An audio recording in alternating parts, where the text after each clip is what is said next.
Orar. Deus, brigadão pela vida do Flávio, obrigado porque o Senhor tem nos dado intrepidez, o Senhor tem nos dado autoridade, Deus, para pregar essa palavra, para falar do que o Senhor tem feito nas nossas vidas. Eu peço que no nome de Jesus o Senhor use cada um dos teus filhos aqui hoje, em especial a vida do Flávio, para que ele seja canal de bênçãos para nós, no nome de Jesus. Amém. Amém. Irmãos, estou feliz demais hoje. Quem está feliz aí, dá um glória a Deus. Oh, Deus.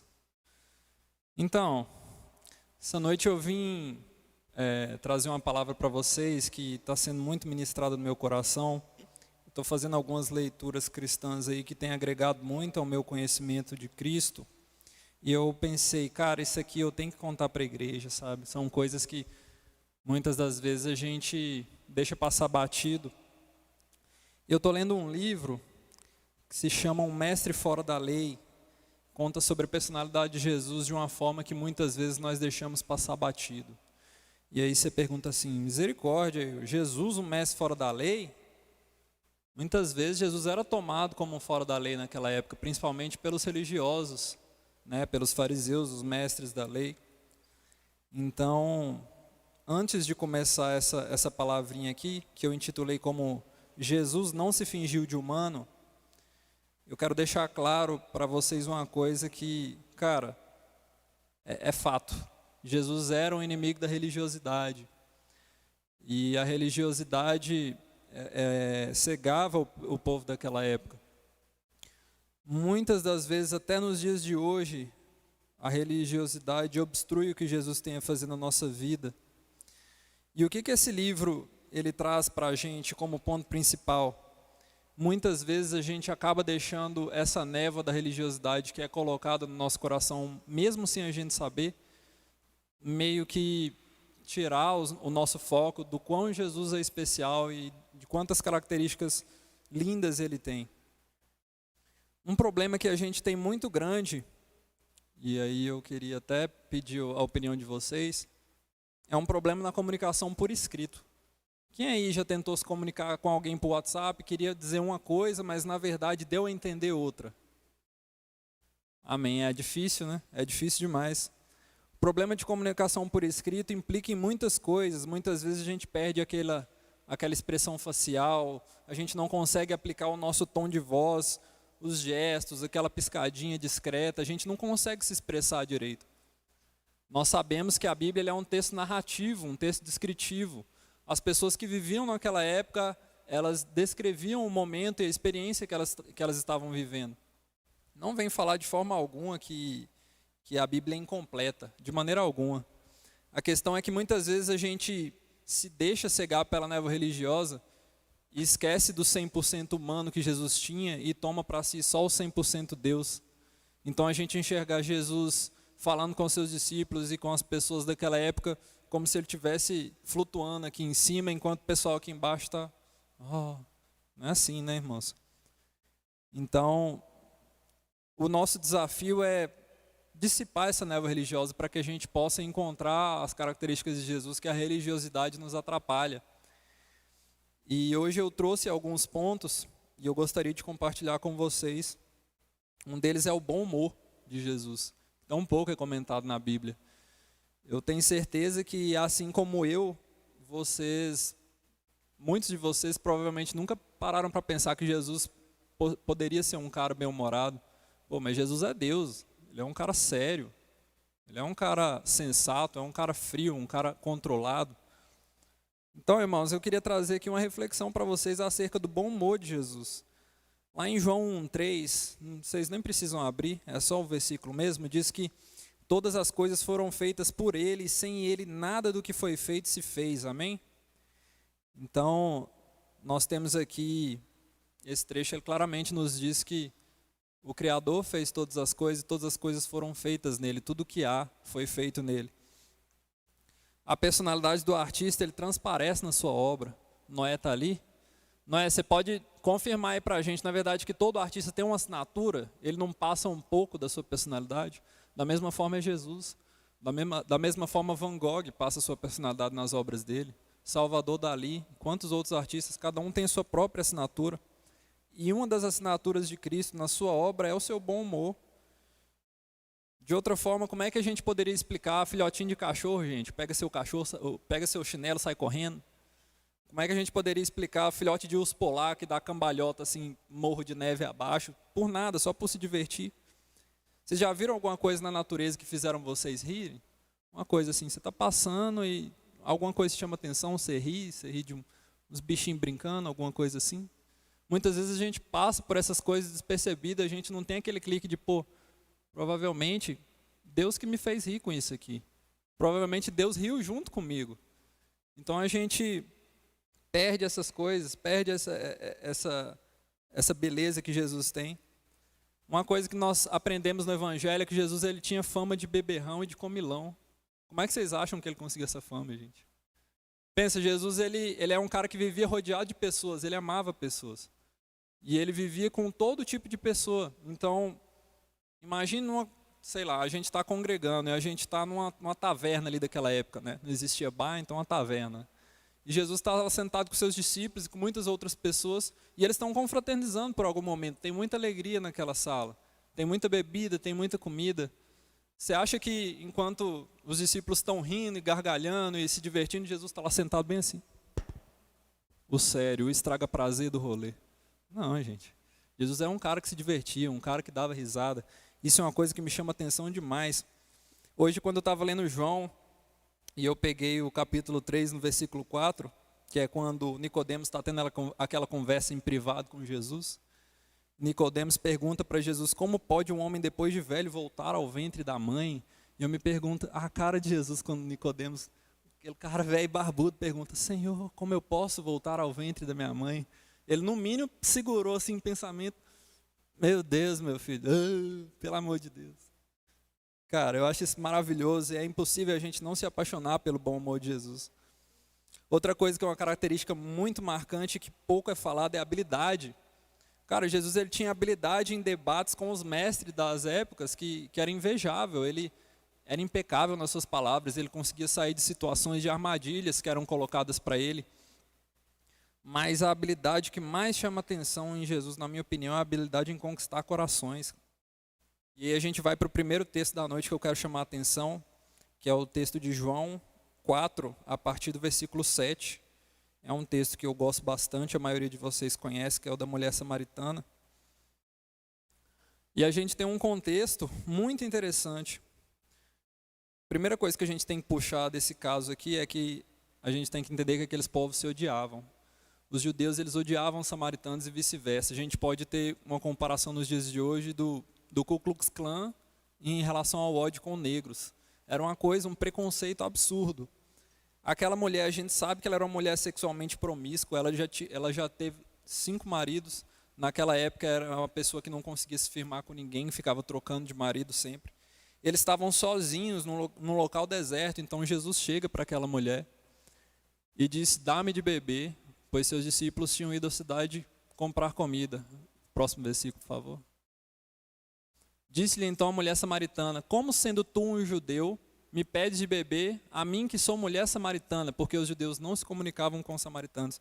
Pensa, gente, Jesus chegou e fala assim, me dá um copo d'água, por favor. E a mulher vira e fala, como é que tu, que é um judeu, vem falar comigo assim, desse jeito? Vocês acham que aquela mulher estava sendo amigável? Próximo versículo, por favor. Respondeu-lhe Jesus, se tivesse conhecido o dom de Deus, quem é o que te diz, dá-me de beber, tu lhe terias pedido e ele te haveria dado água. E eu quero puxar aqui agora para o versículo 16. Coloca para a gente, por favor. É o João que está aí hoje, né? Disse-lhe Jesus, vai e chama teu marido e vem cá. Ao que lhe respondeu a mulher, não tenho marido. Replicou-lhe Jesus, bem disseste, não tenho marido, porque 5 maridos já tiveste, e agora que tens, não é teu marido. Isso disseste com verdade. Então Jesus ali naquele momento, ele pega ela no ponto fraco. E a gente vê que a mulher samaritana, ela confrontou Jesus de diversas formas. No versículo 12, ela pergunta, és tu porventura maior que Jacó, o nosso pai, que nos deu o poço, o qual ele mesmo bebeu, e bem assim fez os seus filhos e seu gado? Aquela mulher claramente estava confrontando Jesus. Isso aqui não é segredo, não é oculto para nenhum de nós. Jesus ainda assim, ele deixa ela desconcertada de uma forma majestosa. Então aqui no versículo 25, é onde ele dá o checkmate. Ele fala, ela fala, eu sei, respondeu a mulher, que há de vir o Messias, chamado Cristo, e quando ele vier, nos anunciará todas as coisas. Nesse momento foi quando ela baixou a guarda, ela falou, eu sei, o Messias há de vir. Ela meio que se perguntou assim, por acaso seria o Senhor o Messias ali dentro? E ele confirmou, eu o sou, eu que falo contigo. Jesus, de uma forma majestosa, alcança o coração daquela mulher, ela corre, né, para a aldeia dos samaritanos para contar a todos, e ele permanece ali com eles por mais 2 dias. E eu gostaria de chamar vocês também para Mateus 10:16, por gentileza. Mateus 10:16.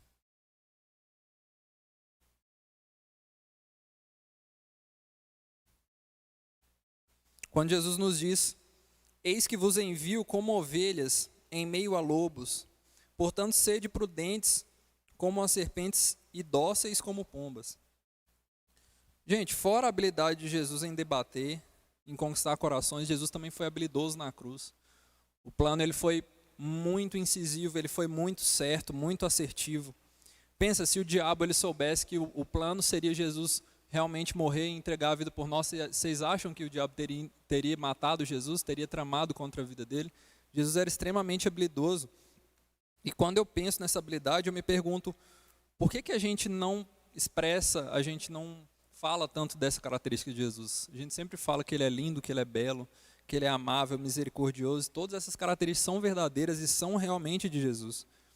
Mas eu creio que a gente insiste demais em nos agarrar à nossa visão ingênua do mundo, porque a gente só quer que a vida seja boa e fácil.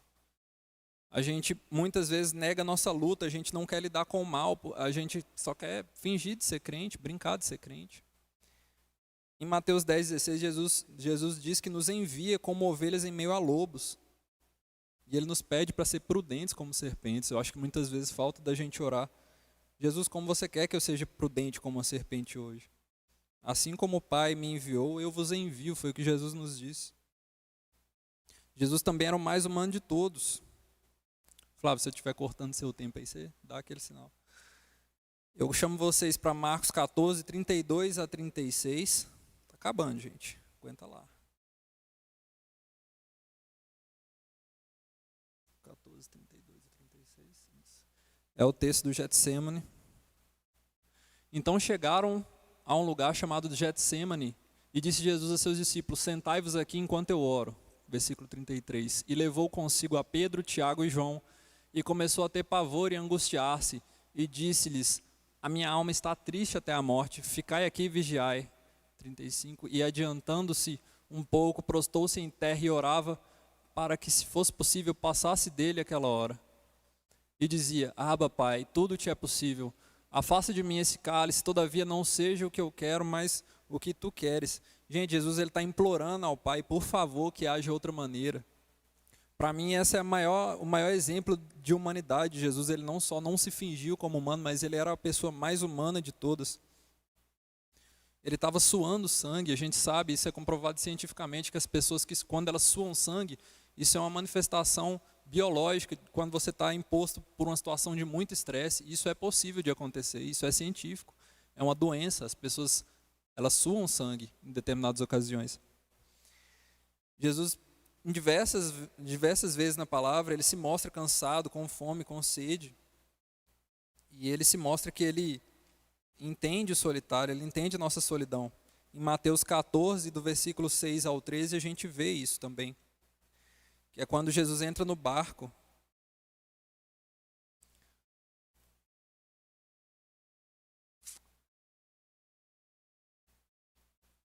É isso mesmo? Peraí, deixa eu ver aqui. Eu não sei se é Mateus. Eu acho que é Marcos, hein? Deixa eu achar aqui, gente.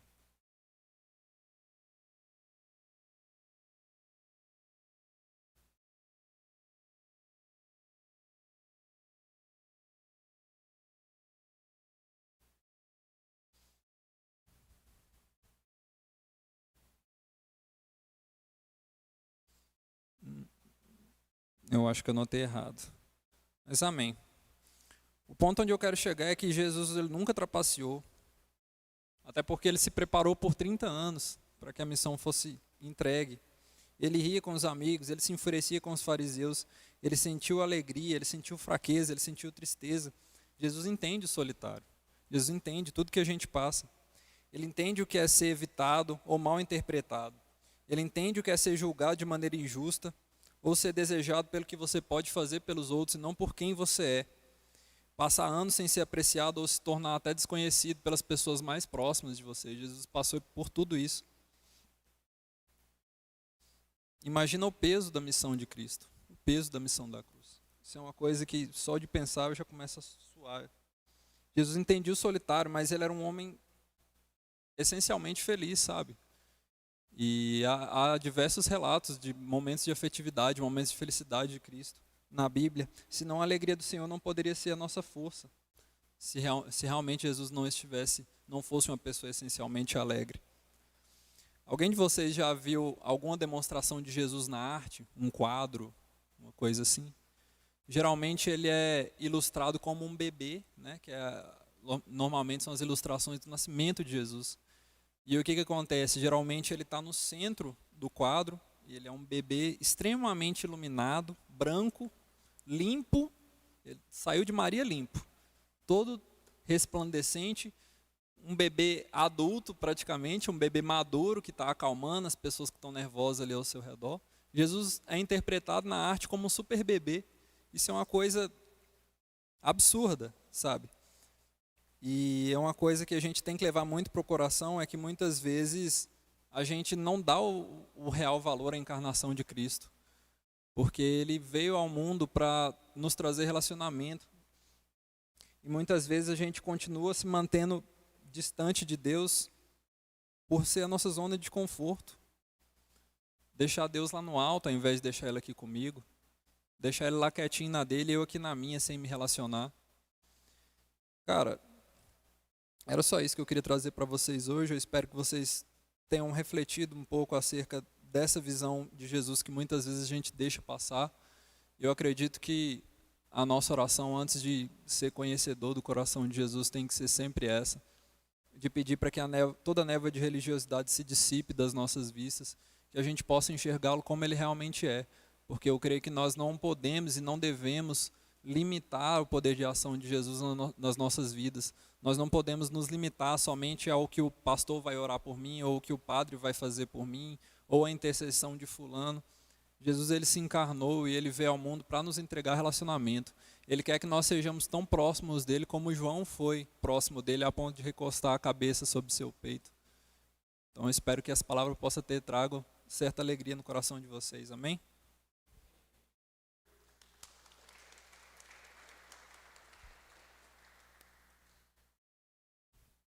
Glória. Queridos, eu sou defensor do Jesus zoeiro também, né? Não Jesus zoeiro de desrespeito, mas Jesus ele era de carne e osso também. E acho que tem hora que a gente precisa de lembrar disso para entender que ele passou o que nós passamos, né? E quando falou sobre religiosidade, acho que Jesus odiava a religião, cara. No sentido de religião, assim, isso que nos engessa e nos prende de tipo assim, ó, culto de sábado, obrigado, Deus, esse culto maravilhoso, aí sai e acabou. Não é uma ligação direta com Deus 24 horas, né? Então, fica firmado aí nisso daí. Mais um Flávio, por favor.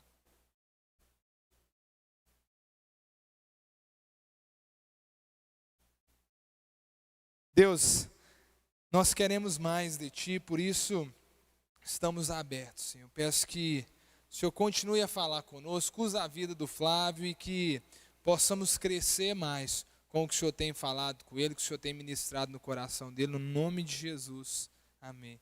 Só tô achando esse povo estigma altas anotações, assim, eu tô até envergonhado agora. Preparo. Pessoal, amém. Vamos para o segundo combo, então, dos Flávios. Quando eu soube que eu traria uma palavra aqui, né, que o Leandro me disse no meio dessa semana, no decorrer dos dias, Aí de início eu parei, estava pensando, em primeiro momento ali, eu não tinha algo específico que eu queria trazer aqui de cara.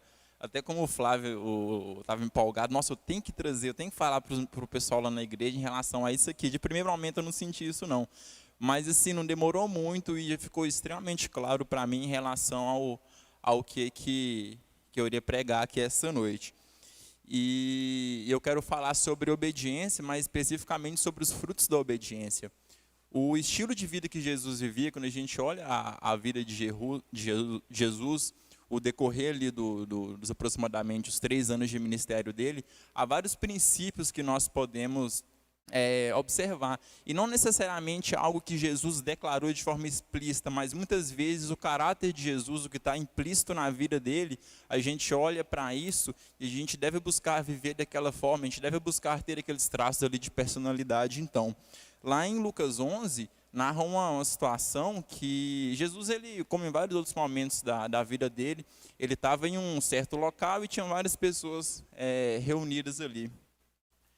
E uma mulher vira para Jesus ali no meio da multidão, lá naquela situação, e fala algo para ele relacionado ao quão abençoada era, o quão honrosa deveria ser a mulher que amamentou Jesus, né? Provavelmente ela estava ali surpreendida com as palavras de sabedoria de Jesus, então ela, nossa, como deve ser honrosa essa mulher que te amamentou. Mas lá no versículo 28, Jesus completa e diz que ainda mais felizes são aqueles que ouvem as palavras de Deus e as praticam. Então, eu quero falar sobre a obediência e a consequência da obediência em nossas vidas. Quando a gente olha para princípios da palavra, de princípios na realidade da vida cristã, a gente olha que o caráter de Jesus reflete muito, obviamente, do caráter do Pai. Os princípios, eles são imutáveis. Então, a gente observa textos da palavra de Deus, e quando Jesus, então, declara isso para aquela mulher, não é só para ela, ele está declarando aquilo ali para aquela multidão que estava reunida, ele está declarando aquilo ali para nós também. Então, isso aqui é algo para nós colocarmos em prática nas nossas vidas.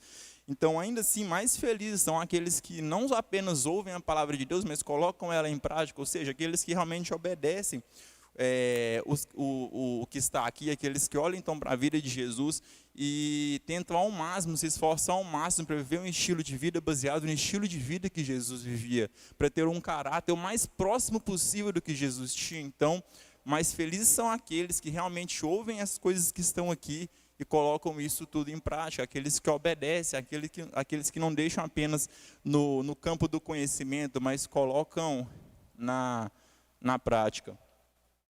E quando se fala de obediência, há vários e vários textos na palavra que tratam da obediência, tanto da obediência na realidade quanto de desobediência. Então vai ser a partir desses textos que eu quero elucidar um pouco quanto a esses fatos. E quando se fala de obediência, um dos primeiros personagens que eu creio que vem nas nossas mentes, ao menos na minha pelo menos, é a vida de Noé. Noé, ele foi chamado ali no meio de uma geração, a gente até andou falando disso, eu creio, umas semanas atrás nas células, no estudo de células, se não estiver errado, mas Noé, ele foi chamado ali, ele foi visto e foi separado por Deus no meio de uma geração extremamente depravada. O estilo de vida que Noé vivia, ele era totalmente incondizente com o estilo de vida de toda aquela geração ali, porque no meio de uma geração totalmente corrompida e depravada, Deus olhou ali um homem justo e separou ele, consequentemente, a família dele ali também, para que a vida, da forma que Deus planejou, ele pudesse dar continuidade nisso. Então, Noé, ele vivia ali entre essa geração totalmente destrutiva, com um estilo de vida totalmente destrutivo. E é muito interessante o que Deus faz ali, então, porque assim, eu sou do time que crê que até aquele momento ali, não havia chovido na terra, as pessoas realmente não sabiam que era chuva. Eu pego de base alguns textos nas palavras e eu tenho essa convicção. A gente pega Gênesis 2, Hebreus 11 talvez, e até o fato de Noé ter sido extremamente escarnecido por estar construindo um barco porque viria chuva, porque as pessoas simplesmente não sabiam o que era chuva. Lá em Gênesis 2, se eu não me engano, a gente tem a narrativa que os ambientes eles eram regados então por uma neblina que subia da terra, então não havia chuva até aquele momento. A gente vê chuva na Bíblia só após o dilúvio. durante o dilúvio, obviamente, após. Então, assim, isso torna mais explícito ali o caráter e a obediência ali de Noé.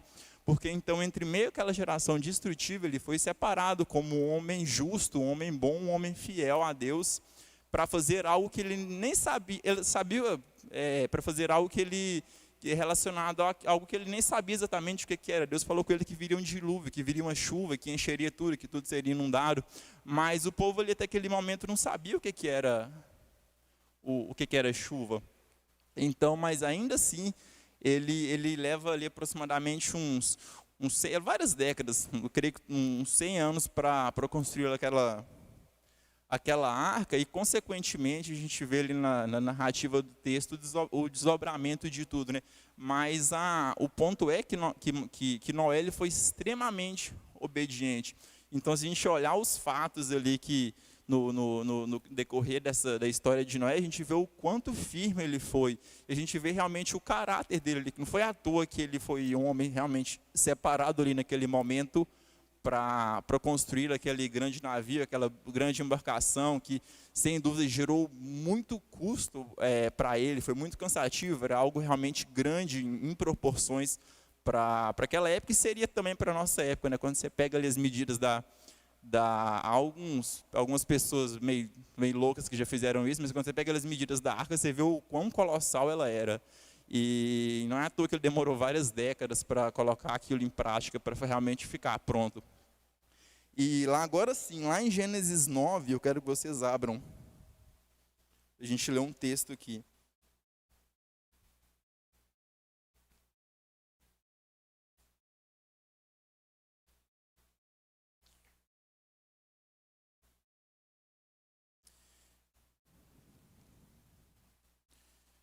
Versículo 1 a 3. Então aqui, após todos esses desdobramentos em decorrência ali dessa extrema obediência de Noé, a gente vê o resultado disso na vida de Noé, que é Deus declarando bênçãos na vida dele. Então são os frutos que ele colheu a partir dessa obediência firme e até cega que ele teve na direção que Deus deu para ele. Então, versículo 1 a 3.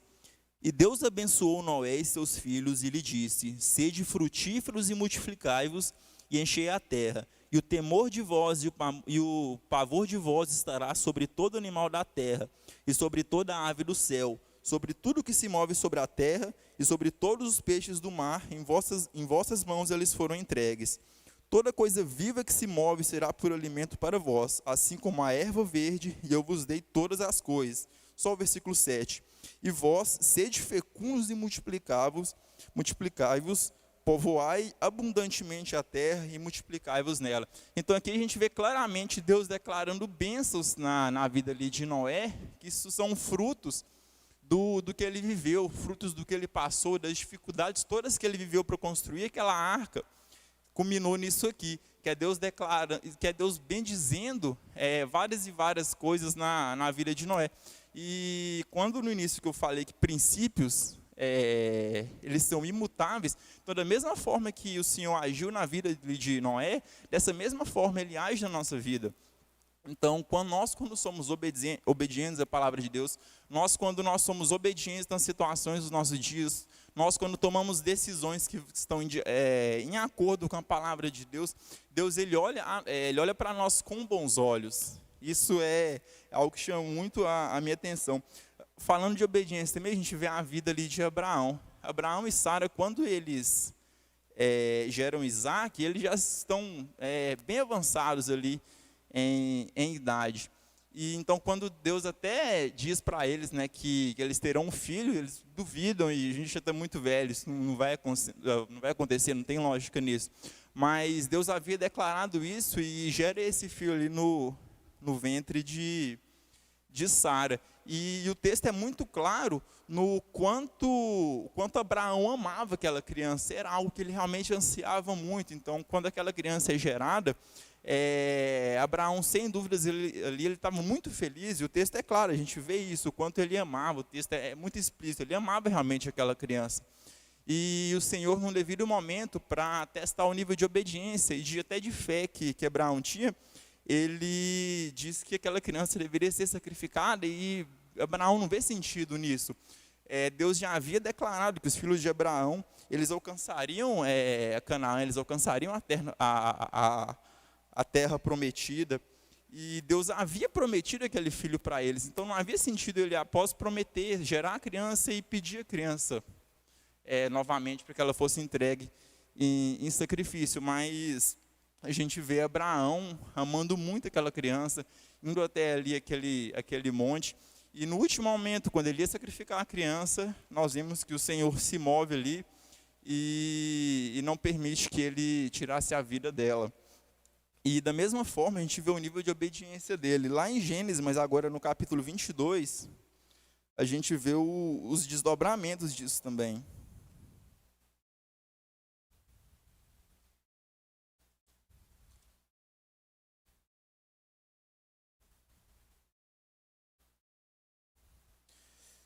(17 e 18). Então, após essa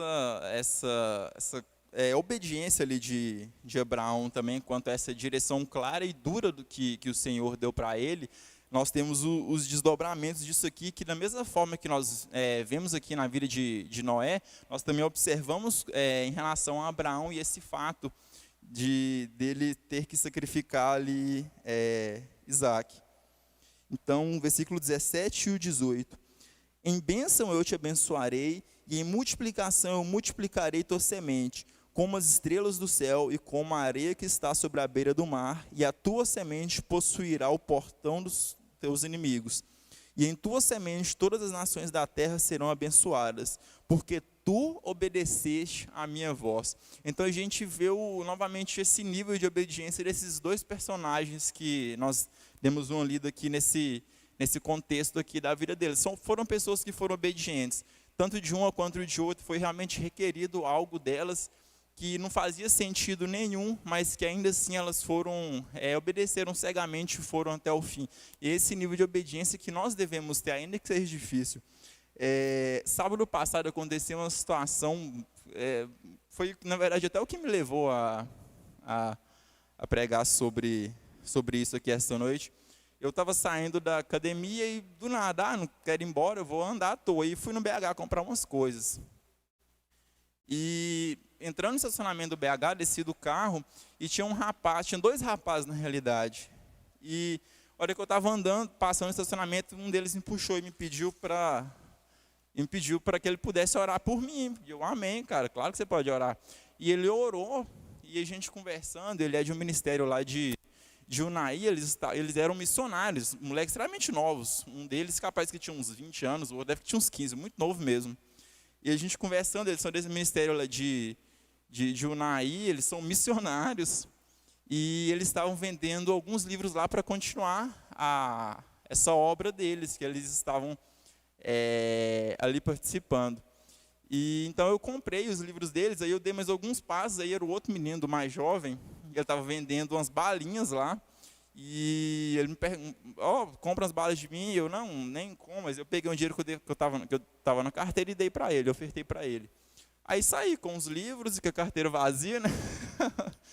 E entrei no mercado, mas eu entrei feliz, eu entrei pensando, cara, eu nem ia vir aqui, eu não estava nem planejado que eu fosse aqui nesse mercado, e amém. E ajudei os meninos do ministério deles, comprei os livros, ofertei um dinheiro, entrei feliz, pensei, fiz o certo, eu pensei, eu vim aqui para isso, por que Deus me trouxe aqui? Era para isso. Eu tive sede, não me deste beber, eu tive fome, não me deste comer, eu tive frio e me agasalhou, eu fiz a coisa certa, né? Bíblico, estava lá, eu fui para lá para fazer isso, com certeza.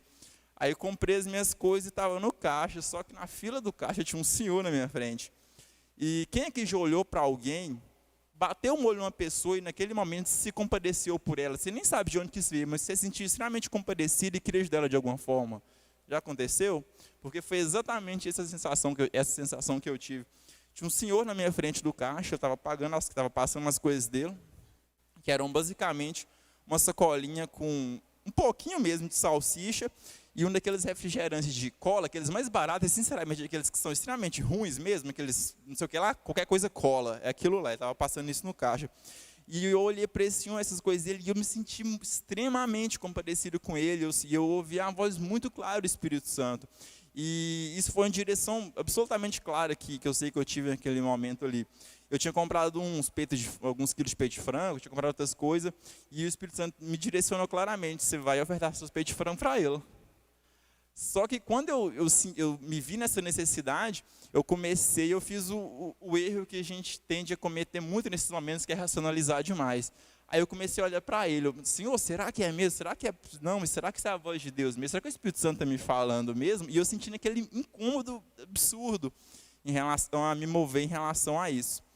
E eu comecei a racionalizar, eu olhei para ele: será que ele precisa mesmo? Aí eu olhei, ele estava com uma chavinha, assim, uma chave de um carro pendurado assim no bolso, eu pensei, ele tem até chave, não precisa disso aqui, eu acho que não é para mim dar isso para ele não. E eu me senti muito incomodado, ele pagou as coisas dele, eu não falei nada, e estou pagando as minhas e estou muito incomodado. Aí eu fiz o óbvio, desafiei o Espírito Santo, falei: não, se for para me dar essas coisas para ele, a hora que eu sair aqui, eu vou ver ele de novo. Aí eu estou saindo no mercado, a hora que eu estou saindo de carro, eu viro a rua, o senhorzinho virando a esquina, e Deus, eu não sei o que eu vou fazer, eu não sei o que eu vou falar para ele, eu não sei como que eu vou fazer isso. E o que eu fiz? Fui reto, fui embora. Só que eu me senti muito incomodado e não vou lá dar isso para ele. Aí dei a volta, e quando eu dei a volta, eu já não vi ele mais. Vocês não têm noção no sentimento que gerou no meu coração, de não ter feito isso, de não ter ofertado na vida desse senhor. Eu fui embora extremamente triste mesmo. Eu fiquei o resto da tarde triste, muito contrariado, me sentindo pior dos pecadores. Eu chorei, triste, toda hora que eu lembrava disso, eu dava vontade de chorar, muito triste mesmo. E eu só me libertei desse sentimento de compaixão. Depois que eu vim aqui no culto, eu orei, repreendi, isso foi embora. Mas até a hora do culto, eu estava muito triste mesmo com isso. Então, sim, eu vim para o culto sábado passado muito abatido. Mas, então, o que eu estou querendo falar para vocês com isso? É obediência. Eu não creio que aquele homem passou fome, a família dele passou fome por causa disso, eles estão em necessidade até hoje. Mas, não sei, né? O que eu sei é que eu fui desobediente, que eu não fiz a coisa que eu deveria fazer. Isso é a única coisa que eu posso afirmar para vocês. Não vi ele depois, não sei quem que é, mas eu orei por ele e espero realmente creio que ele e a família dele estão bem, não por minha causa, né, mas que o Senhor levantou outra pessoa para ir lá e fazer algo que eu deveria ter feito, algo que eu fui chamado a fazer e não fiz.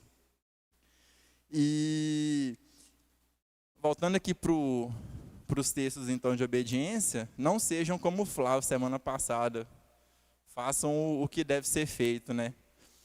Lá em Deuteronômio, no capítulo 28, a gente tem toda a descrição ali. Deixa eu explicar mais o contexto. Ali em Deuteronômio 28, a gente tem uma narrativa. Quem aqui, o Leandro com certeza sabe, já passou por isso demais, mas isso acontece muito no culto de domingo, mas quem aqui já veio para um culto de domingo e que a palavra era uma palavra de correção para a igreja, não era para visitante, não era para quem estava lá fora, não era era para quem estava ali, era para a igreja, uma palavra. Eu vou ter que ir lá e vou falar a verdade, vou exortar, mas é uma palavra de correção para a igreja. Alguém já participou de algum culto assim? Levanta a mão, Leandro. Aí, não é possível que você vai levantar. Amém, eu estou no erro. Então, lá em Deuteronômio 28, a gente tem a narrativa de Moisés ali, num período que antecede eles atravessarem ali o Jordão e entrarem ali então na terra prometida.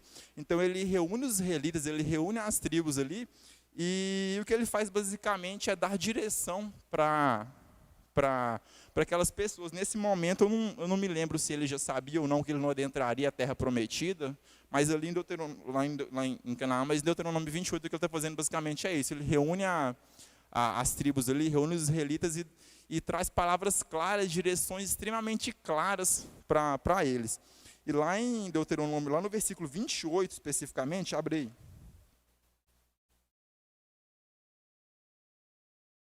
Todo o capítulo 28 de Deuteronômio, ele está falando sobre obediência, sobre bênçãos consequente a essa obediência. Eu leria o capítulo todo, mas já está ficando tarde já e não vai dar tempo não. Mas vamos lá então. Aqui eu vou ler primeiramente dos versículos 1 até o 14 para elucidar algo. Então vamos lá. E acontecerá que se ouvires diligentemente a voz do Senhor teu Deus, para guardar e cumprir todos os seus mandamentos que te ordeno neste dia, que o Senhor teu Deus te exaltará acima de todas todas as nações da terra. E todas essas bênçãos virão a ti, e te alcançarão se ouvires a voz do Senhor teu Deus. Bendito serás tu na cidade, bendito será no campo. Bendito será o fruto do teu corpo e o fruto da tua terra, e o fruto dos teus animais, e o crescimento das tuas vacas e rebanhos das tuas ovelhas. Bendito será o teu cesto e o teu armazém. Bendito serás quando entrares e bendito será quando saíres. O Senhor fará que os teus inimigos que se levantarem contra ti sejam feridos perante a tua face. Eles sairão contra ti por um caminho e fugirão diante de ti por 7 caminhos. O Senhor ordenará que a bênção esteja contigo nos teus celeiros e em tudo que puseres em tua mão, e te abençoará na terra que o Senhor teu Deus te der. O Senhor te estabelecerá como um povo santo para si mesmo, como te jurou, se guardares os mandamentos que o Senhor teu Deus e andares nos teus caminhos. E todos os povos da terra verão que és chamado pelo nome do Senhor e terão medo de ti. E o Senhor te tornará abundante em bens, no fruto do teu ventre e no fruto dos teus animais, e no fruto da tua terra, na terra que o Senhor jurou aos teus pais que te daria. O Senhor te abrirá o seu bom tesouro. O Senhor te abrirá o seu bom tesouro, os céus, para dar chuva à tua terra no seu campo, e para abençoar toda a obra das tuas mãos, e emprestarás a muitas nações, e não pedirás nada emprestado. E o Senhor fará de ti a cabeça e não a cauda, e só estarás em cima e não estarás debaixo, se ouvires os mandamentos do Senhor o teu Deus, que te ordeno neste dia, para que observes e os cumpras. E não te desviarás de todas as palavras que te ordeno neste dia, nem para a direita, nem para a esquerda, para andares após outros deuses, para os servires. Olha, tão rápido, eu quase cantei um rap. Então, pessoal, aqui nessa primeira parte aqui de Deuteronômio, no capítulo 28, a gente tem uma série ali de bênçãos que a nação de Israel, de bênçãos que estarão disponíveis para eles, tudo devido à obediência. Então, se eles forem obedientes realmente aos mandamentos do Senhor, todas essas coisas que a gente leu aqui, que Moisés declarou, essas coisas viriam sobre aquele povo ali, quando eles adentrassem a terra prometida. E novamente, não é porque isso aqui foi algo específico ali naquele momento para aquele povo, que o Senhor também não faz da mesma forma nas nossas vidas. A gente olha o contexto e a cultura que eles viviam ali, que é totalmente diferente da nossa. Então Moisés, o Senhor, através de Moisés, usa exemplos de animais, os exemplos do campo. Então os exemplos do cotidiano da vida dele ali, para mostrar para eles que eles seriam extremamente abençoados nessas coisas, que eles davam valor, que realmente tinha valor para eles, caso eles fossem realmente obedientes aos mandamentos de Deus. Mas então o Senhor, da mesma forma, ele nos trata hoje dessa forma. Talvez não seja multiplicando os nossos animais ou nos dando a melhor terra, mas seja realmente nos abençoando com um bom emprego, com uma boa família, com uma boa esposa, um bom marido, com filhos que nos trazem realmente felicidade. Então o Senhor, da mesma forma, Ele olha para as nossas vidas hoje. E a gente continua o texto até o final desse capítulo de Deuteronômio. Começa a ler, vamos começar só o início aqui do versículo 15. Mas acontecerá que, se deres ouvidos à voz do Senhor para cuidar... Começa de novo. Mas acontecerá que, se não deres ouvidos à voz do Senhor teu Deus, para cuidares de cumprir todos estes mandamentos e seus estatutos que te ordeno neste dia, sobre ti virão todas essas maldições e te alcançarão. Maldito será tu na cidade, e por aí vai. Então, todo o restante de Deuteronômio 28 ali, Moisés está apontando ali para aquele povo o resultado da desobediência, caso eles realmente decidam por vontade própria deles, descumprir os mandamentos e descumprir tudo aquilo que Moisés estava trazendo ali, tudo aquilo que já havia sido pregado para eles até aquele momento, e tudo aquilo que já havia acontecido com eles até ali, aquele momento. E para finalizar mesmo, então, quando a gente olha então essa questão da desobediência, há dois textos que eu vou abordar aqui rapidamente, e o primeiro deles é a vida de Jonas ali, do profeta Jonas. Jonas, obviamente, ele era um profeta, e devido à depravação de uma região ali, né, de Nínive, Deus o levanta e o chama para que ele fosse até aquela cidade, aquele local, e realmente trouxesse uma palavra ali de exortação. É algo realmente claro da parte de Deus contra aquela nação, contra Nínive na realidade. Só que no decorrer desse processo, Jonas não vai para lá. A gente conhece o texto e ele foge, ele vai para Jope. De Jope ele pega um navio com a intenção de ir até Tarsis e realmente fugir de Deus, fugir dessa vontade de Deus, de ser realmente desobediente a Deus e não cumprir, né, o que ele foi chamado a fazer. Mas a gente vê no decorrer de todo o processo que, ainda assim, ele foi até lá, ele profetizou contra aquela nação na realidade, né? Mas para que ele chegasse ali e cumprisse o que Deus realmente chamou ele a fazer, a gente vê que no processo ele precisou ficar ali 3 dias dentro de um animal grande, um animal marinho grande, não sabe se é um baleiro, não sabe o que é, mas ele precisou ficar ali então 3 dias no ventre dele, para que ele pudesse realmente chegar até Nínive e cumprir com a ordenança de Deus, que foi foi extremamente clara para ele. E eu creio que sim, foi claro igual para mim foi lá sábado passado, eu contei para vocês agora. Eu tenho certeza que ele sabia de forma clara o que ele deveria fazer, e ele não fez. Mas então foi necessário que ele ficasse então 3 dias no ventre desse animal, para que ele pudesse chegar até Nínive.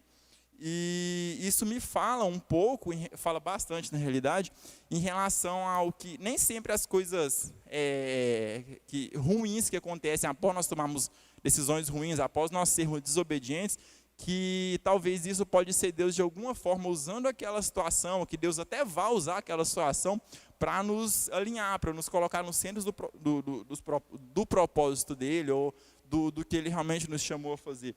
Lá em Neemias, ali no capítulo 13, na época da reconstrução do templo ali, após o período ali babilônico, né, após o exílio, a gente tem uma situação, é só um texto, no final do versículo 2, a gente tem Neemias declarando ao povo ali de uma situação em que Deus transformou uma maldição em bênção. E com Jonas, a gente observa dessa forma. Ele ficou 3 dias no ventre de um animal grande, para que ele pudesse entender que ele realmente deveria ir até onde Deus tinha ordenado, e que não havia outro caminho para ele, por mais que ele queria fugir. E Deus então transformou algo que parecia ser ruim, ou usou de algo ruim para alinhar ele nos propósitos, para alinhar ele na direção a qual Deus tinha dado para ele. E dessa mesma forma o Senhor faz, mesmo que nós estejamos caminhando em desobediência, mesmo que nós estejamos em desobediência, mesmo que nós sejamos pessoas desobedientes em relação às ordenanças do Senhor, ainda assim Ele pode usar situações para nos levar ao centro dos propósitos dEle. É claro que a gente não deve ser sem vergonha, e em tudo achar que, não, eu estou fazendo dessa forma, um argumento que eu já ouvi na realidade, mas eu sei que Deus abençoa tudo, eu sei que Deus, de alguma forma, Deus está no meio, e eu sei que para tudo há um propósito. Um dia eu ouvi essa frase de uma pessoa que estava fazendo algo extremamente idiota, e eu fiquei indignado. Para tudo há um propósito. Mas, então, ainda assim, quando nós estamos caminhando em desobediência, o Senhor pode usar de alguma situação, então, para nos alinhar da forma que a gente observa aqui em Jonas. E a gente tem Davi também, quinta-feira o pastor Lélio até falou sobre isso. Quando Davi adultera ali com Batseba, a gente lê no texto que é a época que os reis, eles saíram realmente para guerrear. Ele tinha mandado o exército dele para sair em guerra e para lutar. Só que ele não foi, ele deveria ter. Veja bem, Davi ele era um cara, ele era um guerreiro, ele foi levantado e ele era extremamente bom nas guerras. E ele não só era bom, como ele era muito temido. Então a simples presença dele já abalava os outros exércitos. A gente vê isso nos filmes, algumas pessoas assim, né? Mas então ele deveria estar lá. Aquela era a época que os reis saíam para guerrear com todo o seu reinado. Só que ele não foi. Ele chama Joabe, eu creio que era o líder do exército dele. Ele chama então Joabe ali e ordena que eles fossem atacar as nações inimigas, e eles vão. E nesse período que Moisés deveria estar lá, ele fica, e acontece toda a questão do adultério ali com Batseba, E a gente olha que essa desobediência de Davi em relação ao que ele realmente deveria estar fazendo, aquilo não afetou a nação em si, porque a gente vê no texto que eles saíram e eles venceram as batalhas que eles guerrearam. O texto é claro aqui com isso. Mas aquilo foi ruim, foi infrutífero para Davi, que foi desobediente quanto àquela situação. Porque a gente vê no decorrer da narrativa que o filho dele morre, que a criança que nasce de Batseba morre, que isso traz condenação ali para a família, de consequências para a família, para as futuras gerações de Davi. Então a gente vê esse fruto da desobediência, né? Ele não deveria estar ali naquele momento, ele deveria estar guerreando, mas ele resolve ficar. Isso traz consequências específicas para a vida dele, e é algo que a gente deve realmente tomar nota. E para finalizar mesmo, quem aqui um dia olhou para o fato, quem a gente ouve a frase, eu tenho que amar Jesus, nós devemos amar Jesus, a gente vê na palavra, na realidade, não só ouve, né? O quanto nós devemos realmente ter um sentimento de amor por Jesus. Mas quem aqui já se sentiu, já parou, na verdade, pensando, tipo, eu não consigo sentir amor por Jesus, sabe? Eu acho que eu não amo Jesus porque eu não consigo me sentir atraído por Ele, igual eu me sinto pela minha namorada, igual a gente coloca essa questão do amor a Jesus, a gente vincula isso a um sentimento parecido com algo de amor que a gente vive aqui na Terra. Alguém já parou para... Já aconteceu comigo na realidade. Durante um tempo eu já pensei demais mesmo. Nossa, eu acho que eu nunca amei Jesus porque eu nunca me senti atraído por Jesus da forma que eu me senti pelas minhas namoradas. E só que a gente comete esse erro, e lá agora vocês vão abrir para a gente finalizar mesmo, lá em João, no capítulo 14, no versículo 21,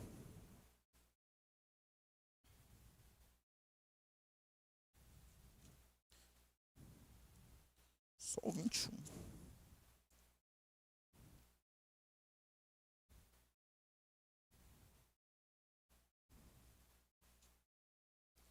Aí, João 14, 21. Então, lá no versículo 21 do capítulo 14 de João, a gente entende realmente o que significa amar Jesus. A gente vai ver que o amor a Jesus, ele não é um sentimento, mas o amor a Jesus, ele é algo prático. Lá então no versículo 21 diz o seguinte: aquele que tem os meus mandamentos e os guarda, esse é o que me ama, e aquele que me ama será amado de meu Pai, e o amarei e me manifestarei a ele. Então, amar a Jesus, a gente expressa amor a Jesus, não é através de um sentimento, não é porque eu não sinto a mesma paixão que eu tenho pela minha companheira, ou pelo meu companheiro, por Jesus, que eu não amo ele, mas na realidade a gente demonstra amor a ele. Amor é na prática, obedecendo os mandamentos dele, é sendo obediente. Então aqueles que guardam os mandamentos do Senhor, esses sim são aqueles que demonstram amor a Jesus. Esses sim são aqueles que enchem o coração de Jesus de felicidade e de prazer.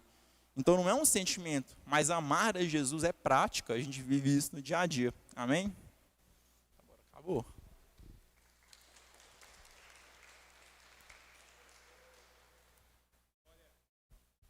Aleluia, fica de pé, vamos orar. Queridos, nós temos um desafio de obedecer, de viver isso em todos os níveis, e eu queria que você se comprometesse com isso nessa noite. Diga para o Senhor com as suas palavras que é isso que você quer se dispor, que você quer viver o melhor dele, que você quer ser luz nesse mundo. Talvez situações como essa que o Flávio mencionou, de termos um direcionamento do Espírito e a gente simplesmente ignorar aquilo. Diga para o Senhor que você quer atendê-lo, que você quer escutá-lo. Pai, nós queremos te obedecer, te amar, não só de boca, Senhor, mas com a nossa vida, com as nossas atitudes, Deus, como acabamos de ler. Aquele que tem os seus mandamentos e os guarda, esse é o que te ama, Deus. Nós somos igreja que te ama, nós somos, Deus, o teu povo, e eu peço que o Senhor nos direcione, Deus. Peço que cada um que está aqui, Deus, que seja enviado pelo Senhor hoje, para ir demonstrar desse amor por todos os lados, por onde for. Eis-nos aqui, papai, eis-nos aqui, no nome de Jesus. Que o teu amor, ó Deus, que a graça do Filho e o poder e as consolações do teu Santo Espírito sejam sobre a tua igreja hoje e por todos sempre. Amém, amém. Glória a Deus, Deus te abençoe, querido. Amanhã estamos juntos.